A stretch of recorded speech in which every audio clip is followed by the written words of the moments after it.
एक लड़का घूमने के लिए जाता है, लेकिन जैसे ही वो वहाँ से वापस लौटता है तो उसके बाद उसका कहीं भी मन नहीं लगता है और वह घर के अंदर पूरी तरह से उदास रहा करता है। जब माता पिता अपने बेटे की ऐसी हालत देखते हैं तो उसके बाद वह उस कारण को जानना चाहते हैं जिस वजह से उनका बेटा इस तरह से रह रहा है। जैसे उन्हें इस कारण के बारे में पता चलता है तो उन लोगों को बड़ी हैरानी होती है और वो सोचने लगते हैं कि ऐसा कैसे हो सकता है, क्या कारण था जो वह लड़का घूमने के बाद इतना उदास रहने लगा था। पूरी सच्चाई के बारे में जानने के लिए वीडियो को अंत तक जरूर देखें। दिल्ली के अंदर एक परवेश नाम का लड़का रहा करता है।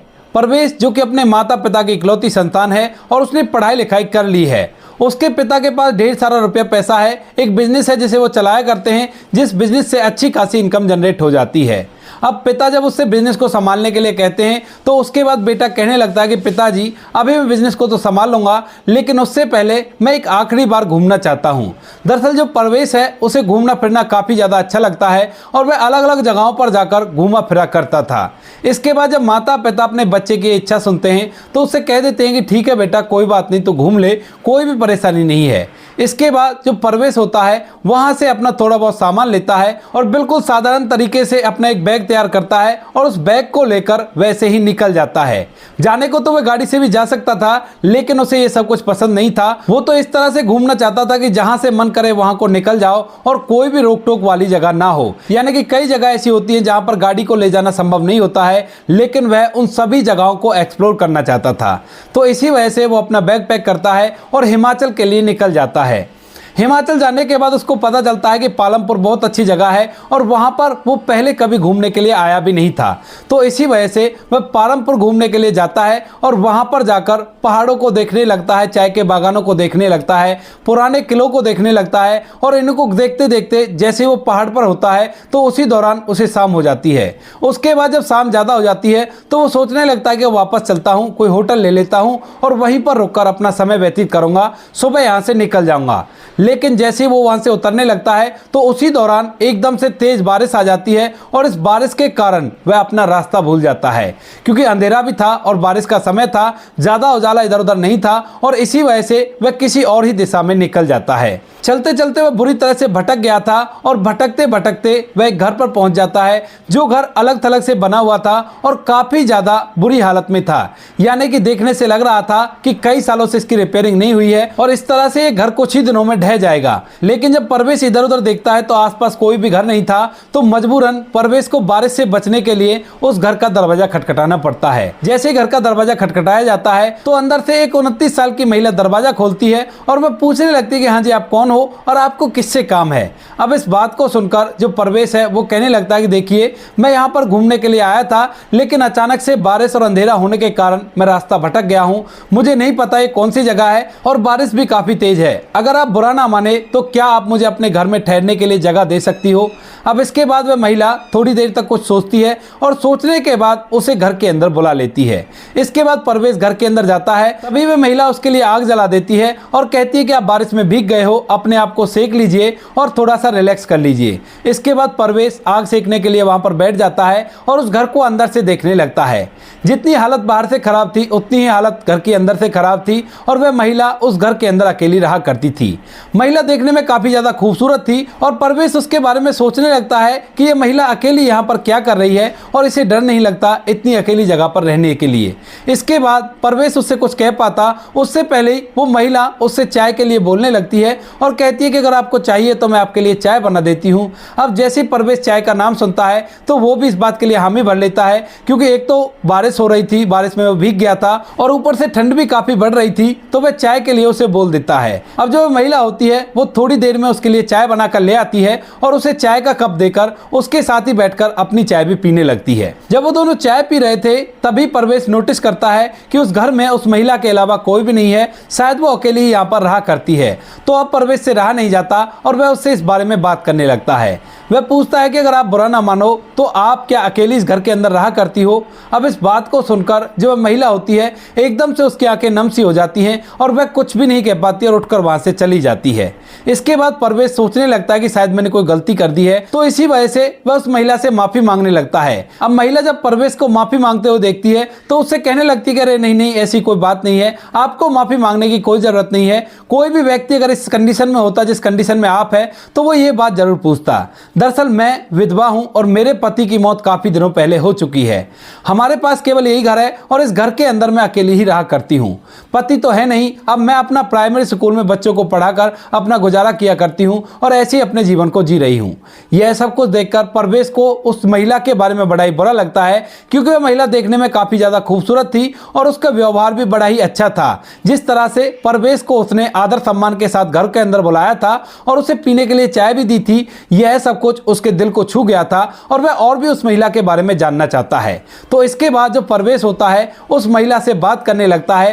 कहता कि देखिए, आप बुरा ना माने तो मैं आपके बारे में जानना चाहता हूं, क्योंकि भले ही आपके पति की मौत हो गई हो लेकिन आपके माता पिता तो होंगे, वो कभी आपके पास नहीं आते क्या? आखिर क्या कारण है जो इस घर के अंदर आप अकेली रहा करती हो? तो उसके बाद वह महिला परवेश को बैठने के लिए कह देती है और अपनी कहानी उसे सुनाने लगती है। वहीं पर परवेश बैठा हुआ था और वहीं पर वो महिला बैठ जाती है। सबसे पहले वो उसे अपना नाम बताती है। वो कहती है कि मेरा नाम सोनाली है और मैं ऐसी नहीं थी, हम लोग बड़े ही खुश रहा करते थे और मेरे पति से मेरी लव मैरिज हुई थी। लव मैरिज के दौरान हम दोनों ने कुछ पैसा कमाया एक साथ मिलकर और उस पैसे से ये घर खरीद लिया जिस घर के अंदर तुम फिलहाल हो। इस घर के अंदर मैं और मेरे पति बड़ी खुशियों के साथ रहा करते थे, लेकिन अचानक से एक दिन किसी हादसे में मेरी पति की मौत हो जाती है हमारी शादी के 4 साल बाद ही, और उसके बाद मैं पूरी तरह से अकेली पड़ जाती हूँ। पति के साथ मैं भी काम किया करती थी एक प्राइवेट स्कूल में, तो वहीं पर मैं आज तक भी बच्चों को पढ़ाया करती हूँ और उसी से अपना जीवन बिता रही हूँ। मेरे माता पिता हमारी लव मैरिज से बिल्कुल भी खुश नहीं थे, तो इसी वजह से वो लोग मेरे पास नहीं आया करते हैं और मैं अकेली ही इस घर के अंदर रहा करती हूँ और अपने समय को व्यतीत कर रही हूँ। इस बात को कहते हुए जो सोनाली होती है उसकी आंखों में आंसू आ जाते हैं और वह एकदम से फूट फूट कर रोने लगती है।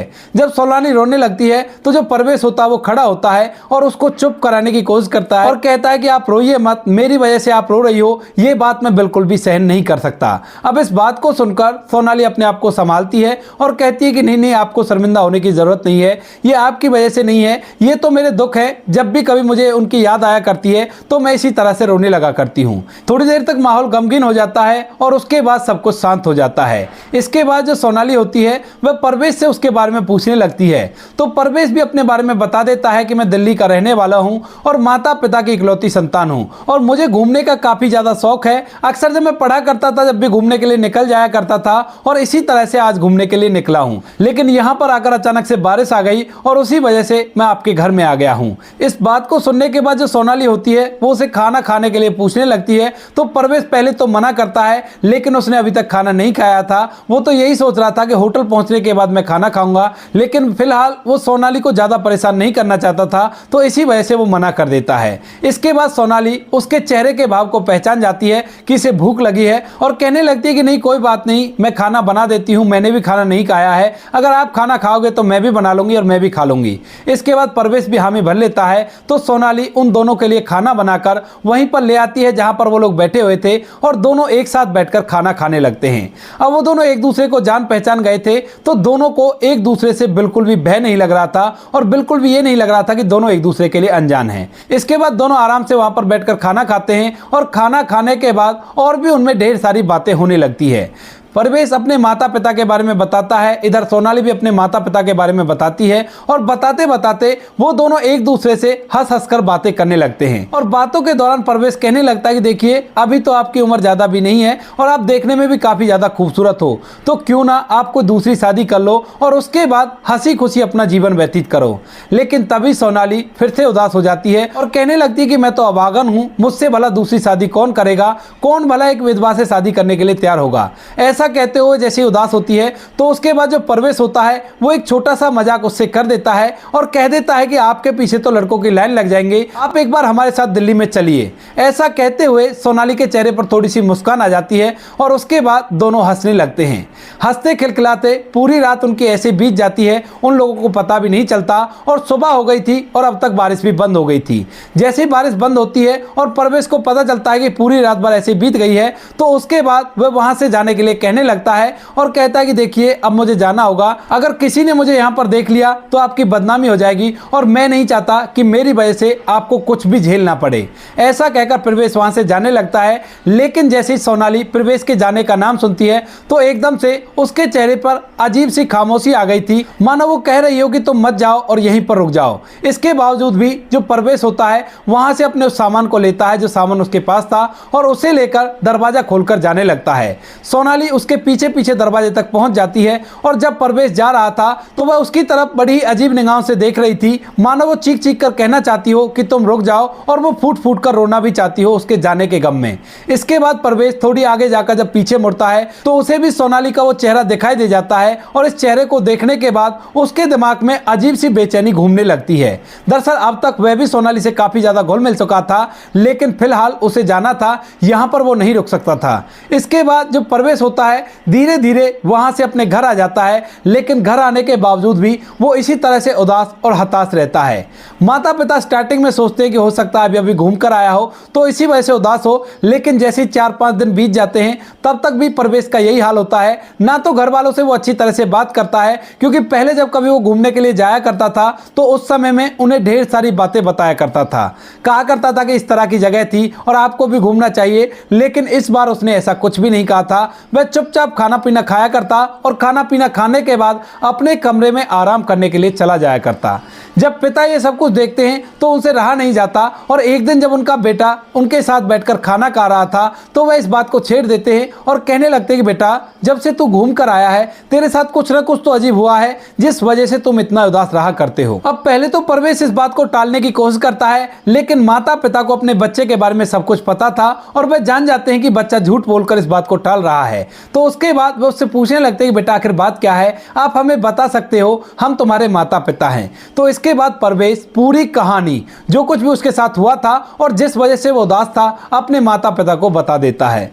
वह कहता है कि वहां पर मुझे एक सोनाली नाम की लड़की मिली थी जो देखने में काफी ज्यादा खूबसूरत थी और उसकी जिंदगी में ढेर सारी मुसीबतें हैं। उसके पति की मौत हो चुकी है और वह अकेली एक घर के अंदर रहकर अपना समय व्यतीत कर रही है। मुझे वो बहुत ही अच्छी लगी और मुझे तो लगता है कि मैं उससे प्यार कर बैठा हूँ, इसी वजह से मैं ज़्यादा उदास रहा करता हूँ। अब जब माता पिता इस बात को सुनते हैं कि एक विधवा से हमारा बेटा प्यार कर बैठता है तो पहले तो उन्हें इस बात पर विश्वास नहीं होता है, लेकिन फिर उसके बाद वह मामले की गहराई को समझते हैं और जिस तरह से उनका बेटा प्रवेश बता रहा था उससे उन्हें विश्वास हो गया था कि सच में ही बेटे को पूरी तरह से उस लड़की से प्यार हो गया है। इसके बाद माता पिता अपने इकलौते बेटे की भावनाओं को समझते हैं, क्योंकि जो प्रवेश का पिता था उसने भी लव मैरिज की थी तो उसे पता है ये प्यार क्या बीमारी हुआ करती है। तो इसी वजह से जो पिता होता है वो बच्चे से कहता है कि ठीक है बेटा अगर ऐसी बात है तो चलो उससे चलकर बात करते हैं। अब प्रवेश इस बात से खुश तो हो जाता है, लेकिन उसे डर है कि कहीं सोनाली उससे शादी करने से मना ना कर दे। तो इसी वजह से वह अपने माता पिता से कहता है कि ऐसे नहीं, मैं एक बार जाकर उससे पूछ लेता हूं, क्योंकि अभी तक हम दोनों ने एक दूसरे से अपने प्यार का इजहार तो किया ही नहीं है और हो सकता है ये मेरा वहम हो कि वो भी मुझसे प्यार करती है, तो पहले मैं उससे पूछ लेता हूं।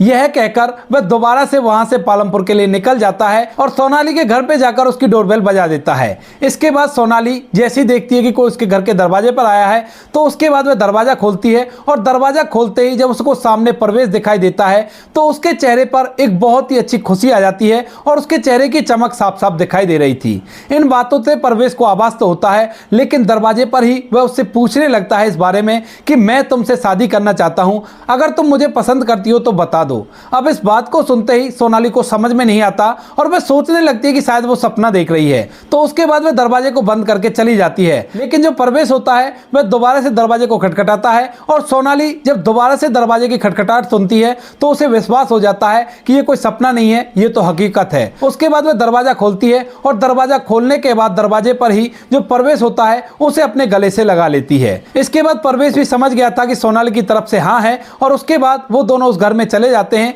और वहां पर परवेश और सोनाली एक दूसरे से काफी देर तक बातें करते हैं। दोनों ने अपने अपने प्यार का इजहार कर दिया था और परवेश सोनाली से कहने लगता है कि अगर तुम मुझसे इतना प्यार करती थी तो तुमने उसी दिन मुझसे क्यों नहीं कहा। तो सोनाली कहती है कि परवेश, मैं तुमसे कहती भी कैसे, मैं एक विधवा थी और ऊपर से मेरी हालत काफी ज्यादा खराब थी और मैं अगर तुमसे अपने प्यार का इजहार उस दिन कर देती तो तुम समझते कि शायद मेरी दौलत के पीछे मुझसे प्यार करने लगी है, इसी वजह से मैं तुमसे कुछ कह नहीं पाई। जब तुम पहली बार मुझे मिले थे तो मुझे लगा था कि मेरे पति दोबारा से मेरी जिंदगी में आ गए हैं और यही मेरे साथ अब जीवन भर रहेंगे, लेकिन जब तुम जा रहे थे तो मुझे इस बात का बड़ा ही बुरा लगा था और तुम्हारे जाने के बाद मैं फूट फूट कर रोने लगी थी। उसके बाद जो परवेश होता है वो उससे कहता है कि आज से तुम्हें बिल्कुल भी नहीं रोना है और अच्छी तरह से अब मैं तुम्हें अपने साथ रखूंगा। इसके बाद जो परवेश होता है अपने माता पिता के पास फोन कर देता है और उनको यहीं पर बुला लेता है। परवेश वहीं पर रहता है और माता पिता वहां से उसके घर पर पहुंच जाते हैं और वहां जाकर जो सोनाली के माता पिता होते हैं उनसे बात करने के लिए कहने लगते हैं। सोनाली उन्हें बताती भी है कि इस तरह से माता पिता तो नहीं आएंगे,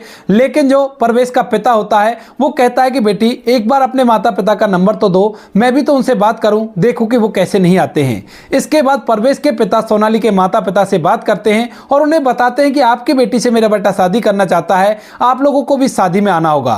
पहले तो वो साफ साफ मना कर देते हैं, लेकिन जब परवेश का पिता उन्हें समझाता है तो वो लोग भी इस बात को समझ जाते हैं और उसके बाद आने के लिए एग्री हो जाते हैं। एक दिन तय किया जाता है जिस दिन पूरा परिवार एक साथ रहेगा और उस दिन एक साथ होकर वो लोग उन दोनों की शादी की बात तय कर लेते हैं। शादी की बातें तय हो गई थी और इसके बाद सोनाली और प्रवेश दोनों की शादी हो जाती है। शादी होने के बाद जो प्रवेश होता है सोनाली को अपने साथ दिल्ली में ले जाता है और वहीं पर अपने साथ रखने लगता है। उनकी शादी को लगभग 6 साल बीत गए हैं और इन 6 साल के दौरान उनको एक लड़का भी हुआ है और एक लड़की भी हुई है। अब फिलहाल वो अपने जीवन को हंसी खुशी व्यतीत कर रहे हैं, कोई भी कैसी भी दिक्कत नहीं है।